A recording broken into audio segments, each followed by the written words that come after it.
और अनुभवों से रूबरू कराएगा। टोनी एक ट्राइसेराटॉप्स था। वह एक बहुत ही खास डायनासोर था जो अपने अनोखे गुणों के लिए जाना जाता था। उसके सर पर 3 सींग थे और एक बड़ा सा फ्रिल था। टोनी बहुत जिज्ञासु था। वह हमेशा अपने आसपास की चीजों को ध्यान से देखता और समझने की कोशिश करता। उसे नई नई जगहें देखना बहुत पसंद था।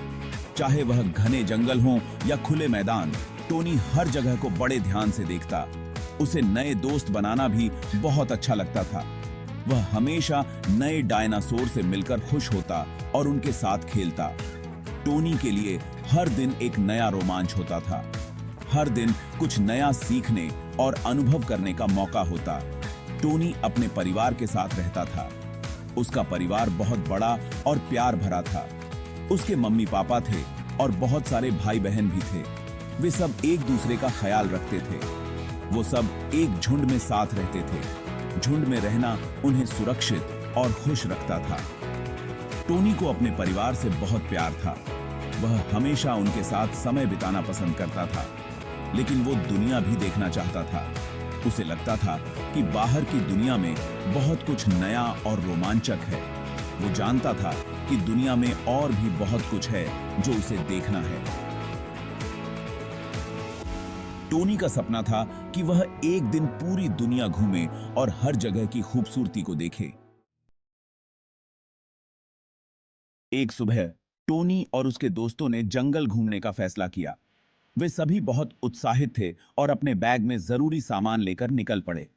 वो जंगल में पहले से कहीं ज्यादा अंदर चले गए। हर कदम के साथ जंगल और भी घना और रहस्यमय होता जा रहा था। जंगल अंधेरा और रहस्यमय था। चारों ओर धुंध और अजीब आवाजें सुनाई दे रही थीं। पेड़ों की पत्तियों से सूरज की किरणें झांक रही थीं। यह दृश्य बहुत ही मनमोहक था। ऐसा लग रहा था जैसे कोई रोमांच होने वाला है। बच्चों के चेहरे पर उत्साह साफ झलक रहा था। देखो, टोनी का सबसे अच्छा दोस्त टाइनी चिल्लाया। उसकी आवाज में एक अलग ही जोश था। टाइनी एक छोटा, तेज वेलोसिरैप्टर था। वह हमेशा नई चीजें खोजने के लिए उत्सुक रहता था। उसने आगे एक खुली जगह की तरफ इशारा किया। वाह, टोनी ने कहा। सभी बच्चे उस दिशा में दौड़ पड़े। वो खुली जगह बहुत सुंदर थी। वहां की ताजगी और शांति ने सभी को मंत्रमुग्ध कर दिया। वहां रंग बिरंगे फूल खिले थे और एक नदी बह रही थी। बच्चों ने वहां खेलना शुरू कर दिया और उस जगह का आनंद लेने लगे। अचानक जमीन हिलने लगी। पेड़ इधर उधर झूलने लगे। टोनी और उसके दोस्त डर गए। पेड़ों के पीछे से एक विशालकाय सर झांका। वो एक ब्रैकियोसॉरस था, पूरी दुनिया का सबसे ऊंचा डायनासोर। ब्रैकियोसॉरस ने प्यार से मुस्कुराते हुए कहा, नमस्ते, मेरा नाम बेनी है। तुम यहां क्या कर रहे हो? टोनी अब डर नहीं रहा था। बेनी बहुत दोस्ताना था। उसने बेनी को अपने रोमांच के बारे में बताया। जैसे ही वो बातें कर रहे थे, आसमान में काले बादल छा गए। तेज हवा चलने लगी। एक बहुत बड़ा तूफान आ रहा था। जल्दी करो, मेरे साथ आओ। बेनी उन्हें अपने विशाल शरीर के नीचे ले गया। तेज बारिश होने लगी। बिजली कड़की। टोनी और उसके दोस्त आपस में दुबके हुए थे।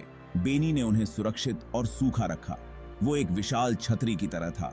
आखिरकार तूफान थम गया। बादलों में से सूरज झांकने लगा। टोनी और उसके दोस्तों ने बेनी को धन्यवाद दिया। वो बहुत डरे हुए थे, लेकिन बेनी बहुत बहादुर था। शुक्रिया बेनी, टोनी ने कहा। तुम बहुत बहादुर हो। बेनी मुस्कुराया। दोस्त तो ऐसे ही होते हैं, उसने कहा।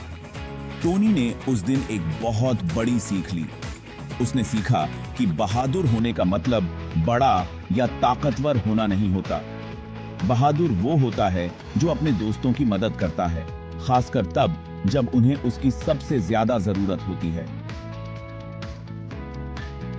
हमारी वीडियो देखने के लिए बहुत धन्यवाद। वीडियो अच्छा लगे तो please do subscribe my channel and do like, comment and share.